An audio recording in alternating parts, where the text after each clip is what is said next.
gobierno abrogó 7 decretos del anterior gobierno con el argumento de que hubo errores en su implementación o que favorecían a determinados grupos, según su argumentación. El ministro de Economía explicó que los decretos abrogados favorecen a pocos sectores, a los que otorgó diferimiento en el pago de impuestos a quienes, por ejemplo, importan trigo. Otra de las normas abrogadas tienen que ver con los fondos creados para estimular la economía en la pandemia.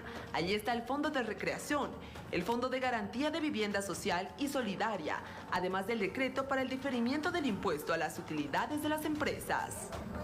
El Fondo de Reactivación, el FORE, con 12.000 millones de bolivianos, jamás fue desembolsado y jamás fue constituido. El Fondo de Garantía Sectorial FOGASEC, de 1.100 millones, no se desembolsó ni un solo boliviano y tampoco se ejecutó no hubo monto ejecutado y no ha sido constituido.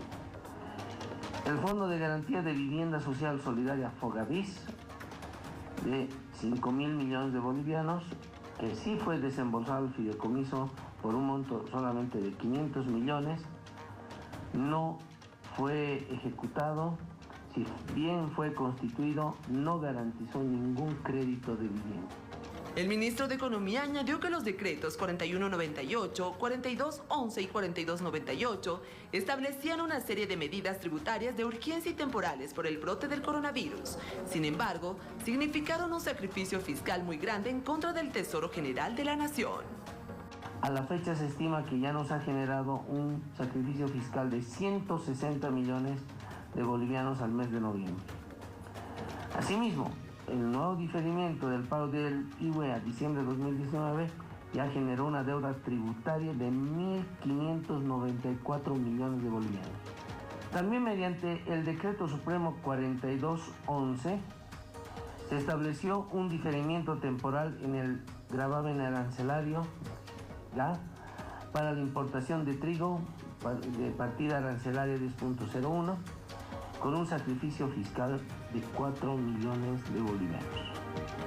También dijo que se derogó un artículo del Decreto Supremo 4339, referido a la ventanilla única de comercio exterior, que fue elaborada de manera improvisada y sin la coordinación de las entidades involucradas. El presidente Luis Arce y su gabinete abrogaron 2 decretos que en su criterio ponían en riesgo la seguridad alimentaria y en consecuencia restituyen la regulación a la exportación de alimentos. El ministro de Economía explicó que el decreto 4139 deja sin efecto el certificado de abastecimiento interno y precio justo, lo que significa que los empresarios agropecuarios deben volver a presentar este requisito para exportar productos, es decir, el gobierno autorizará la salida si está garantizado el abastecimiento interno nacional.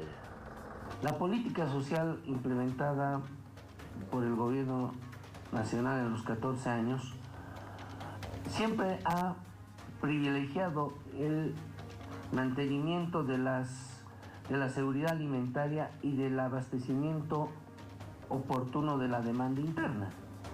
Obviamente este decreto supremo no privilegiaba aquel efecto, sino simplemente las exportaciones, liberándolas, y obviamente la abrogación de esta norma constituye un atentado a esa soberanía alimentaria y a esa seguridad alimentaria.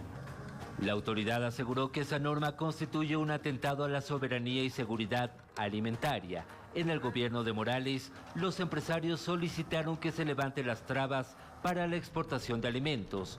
Montenegro criticó que Áñez haya levantado el certificado.